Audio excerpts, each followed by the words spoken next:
banyak orang tuh melihat faktanya, entah itu hutangnya, entah kondisi minusnya, entah belum ada jodohnya, dan lain sebagainya. Nah, kalau mau beresin itu, sebenarnya bukan di peristiwanya, tapi apa rasa yang terus kamu jaga, sehingga belum dapat jodoh.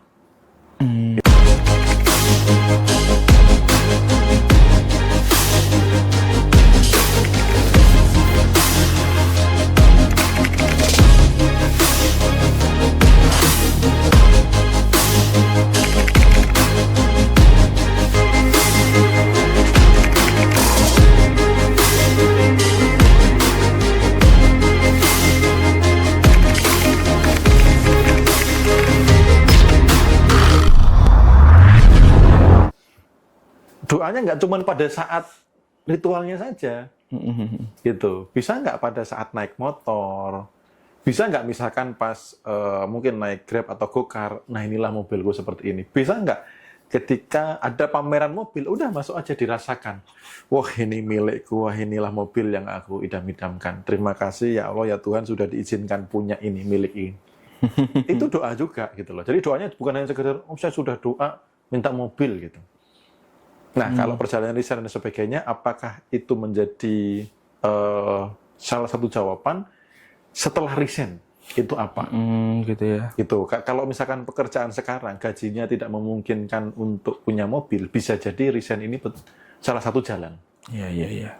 Bukan di resignnya ya, tapi setelah resign mau apa? Iya, diarahkan ya. Iya. Jadi kalau boleh saya tebak, bukan saya tebak, ini hasil penangkapan pikiran saya ya. Jadi seandainya kita resign itu, bisa jadi memang itu jalannya alam semesta dorong kita supaya kita menuju impian itu. Cuman tergantung kita, kalau kita ngeluh bakal hancur, tapi kalau kita tetap bersyukur berkata resign, mungkin bakal lebih cepat mendatangkan impian kita gitu. Bisa dibilang gitu ya Mas Bimo ya? Ya, betul. Oh, Jadi iya, setelah resign itu apa? Karena dulu setelah resign, kesalahan saya 4 tahun adalah apa? Apa tuh? Saya nggak belajar yang pertama. Yang kedua, saya nggak punya mentor. Saya nggak punya orang itu. yang di atas saya, yang bimbing. Iya. Itu saya kebayangkan nggak punya keahlian, terbiasa diatur orang, disupervisi, dikasih target, lalu kayak lepas bebas gitu. Nggak bisa dikatakan nggak punya target, nggak ada yang ngatur, kebingungan. Akhirnya ngeriset sendiri, apa begini ya, apa begitu ya, begini. Kebentur-kebenturnya terlalu lama. Yes. 4 tahun. 4 tahun. Tapi begitu di tahun keempat ya, Bu. Jadi aku bangkitnya tuh nggak nyampe setahun sebenarnya untuk proses bebas hutang itu. Kenapa? Aku ternyata butuh mentor. Begitu aku dapat mentor. Mentor tuh nggak harus one on one ya. Contoh misal ikut pelatihan digital marketing, kan ada yang mentoring tuh, dan nggak harus tatap muka. Itu salah satu mentor. Karena dulu mentorku juga nggak tatap muka. Kan tatap muka pas Kopdarto, pas ada event tertentu, sharing itu nambah bakar semangat gitu ya. Nah setelah punya mentor, langsung. Makanya sekarang tetap, ini siapa lagi yang jadi mentor gitu. Siapa lagi yang lebih atas, itu tetap harus ada. Nah itu dia guys. Jadi ini saya setuju banget nih sama yang Om Bimo bilang soal mentor ya. Karena menurut saya pribadi ya, mentor itu bisa jadi batu loncatan sekaligus jalan pintas kita. Kayak Om Bimo tadi, Mas Bimo tadi bilang kan itu butuh 4 tahun. Coba seandainya dulu, ini hanya berandai-andai dulu, nggak perlu nunggu 4 tahun, langsung punya mentor yang pengalamannya mungkin udah 20 tahunan dia. Misalnya di bisnis, ya kan? Dan kita bisa menghemat 20 tahun waktu mentor itu ngasih ilmu kita dan mungkin ya suksesnya lebih cepat. Apalagi yang namanya mentor itu biasanya kan orang sukses, ya gitu ya Mas ya. Dan orang sukses vibrasinya positif, bener nggak Mas? Iya, benar. Dan orang-orang seperti itulah yang kita butuhkan ya supaya kita cepat berkembang, cepat sukses juga, ketularan gitu ya, nularin ya Om ya. Benar. Wah, itu dia guys. Jadi buat kalian yang belum punya mentor teman-teman, wajib punya mentor kalau mau lebih cepat suksesnya. Izin Seperti geser itu. layar dulu bro. Ada Oke. ini biar nggak dikira robot kita. Oh. Gitu biasanya kalau 1 jam dia ada geser. Apa perlu ya? Kira-kira Mas Bimo perlu joget nggak ya biar nggak dikira robot ya? Lupa guys. Nah, nih Mas Bimo kita lanjut ke pertanyaan selanjutnya ya. Ini kan kita ngomongin soal vibrasi dan rezeki juga ya. Nah ini ada yang sedikit menarik nih. Tadi kan kalau rezeki soal uang aja, ini tentang jodoh nih. Ada namanya nih Kak Tiara Atmaja. Selamat malam. Ini dia bertanya, Mas, kenapa jodoh susah datang? Nah, monggo silakan Mas Bimo. Oke. Jadi gini, teman-teman, sebenarnya saya sudah menemukan update lagi formula baru. Ya, jadi ada formula baru yang itu bisa men-skip lebih cepat apapun peristiwanya. Itu. Jadi teman-teman kalau sedang di kondisi yang lagi nggak baik, apapun itu, ya, karena kebanyakan kita terjebak di melihat faktanya. Nah, ini sebelum saya clearkan dulu, gitu. Ini mungkin sedikit agak panjang, tapi ini benang merahnya dari kita ngobrol kali ini ya. Jadi gini. Banyak orang tuh melihat faktanya, entah itu hutangnya, entah kondisi minusnya, entah belum ada jodohnya, dan lain sebagainya. Nah, kalau mau beresin itu, sebenarnya bukan di peristiwanya.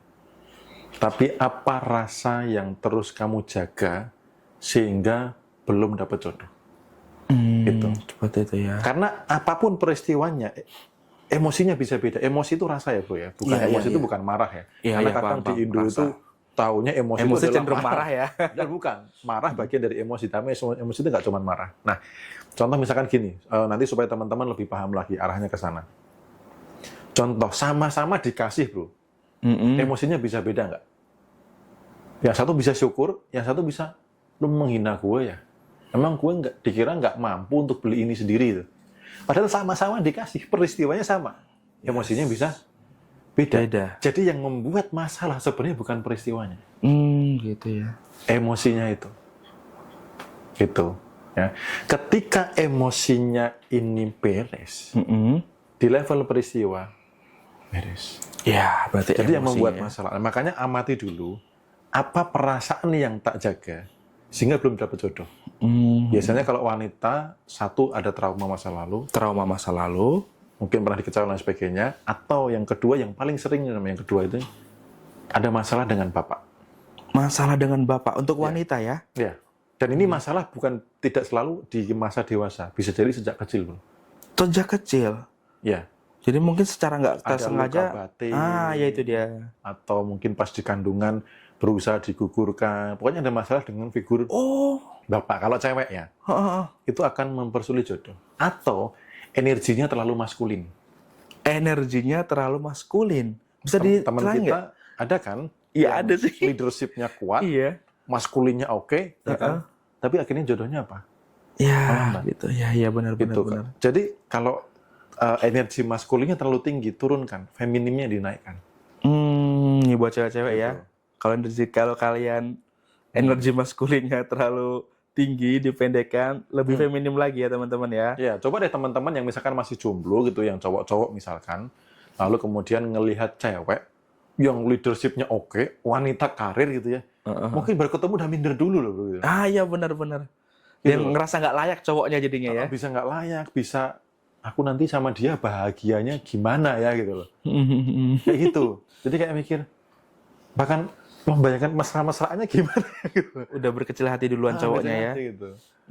Kayak gitu. Tapi ketika cowok melihat sosok wanita yang feminim, yang manja-manja lah, yang ya dengan tingkah laku feminimnya begitu. Iya, benar. Itu ngebayangin happiness-nya dapat untuk mendekati, untuk menjadikan sebuah pasangan pun sangat memungkinkan. Gitu. Karena cowok juga ini ya, kalau cowok itu kan tipenya yang tipe naturalnya tuh melindungi ya, mengayomi, melindungi. Jadi ketika ngelihat cewek yang lebih mapan daripada dia ya minder ya, makanya cowok lebih suka ngeliat cewek yang lemah gitu, jadi aku yang lindungi gitu ya. Nah, cewek yang tadi maskulinnya terlalu tinggi itu pola kecenderungannya bro ya, ini bukan memprogram hal negatif. Pola kecenderungannya adalah menarik pria yang lemah. Jadi kalau gitu ya? dia dapat jodoh, biasanya suaminya lemah. Bisa lemah di ekonomi, sampai bahkan lemah di ranjang. Lemah gemulai. Lemah gemulai. Jadi pokoknya pria ini lemah. Iya. Gitu. Karena kan yang konsultasi kan sudah banyak ya. Jadi itu menjadi pola kecenderungan gitu. Wanita-wanita yang maskulinnya terlalu tinggi itu kecenderungan, bukan selalu ya, kecenderungan. Supaya nggak jadi program ke bawah sadar teman-teman. Kecenderungannya adalah menarik pria yang lemah. Ya, Pak, seperti gitu. Dan itu itu nggak cuma 1-2 bro yang tak temuin bro. Yang konsultasi seperti itu. Oh iya iya. Yang dia nggak bisa menghasilkan uang lah, yang dia lembek lah mentalnya lah, daya juangnya lemah lah, gampang nyerah lah, dan lain sebagainya gitu. Kadang kalau penasaran ya, nanya gitu ya, bagaimana performa di ranjang? Itu tuh kecenderungannya lemah. Jadi teman-teman yang cewek-cewek, maskulinnya jangan ketinggian, feminimnya yang digedein.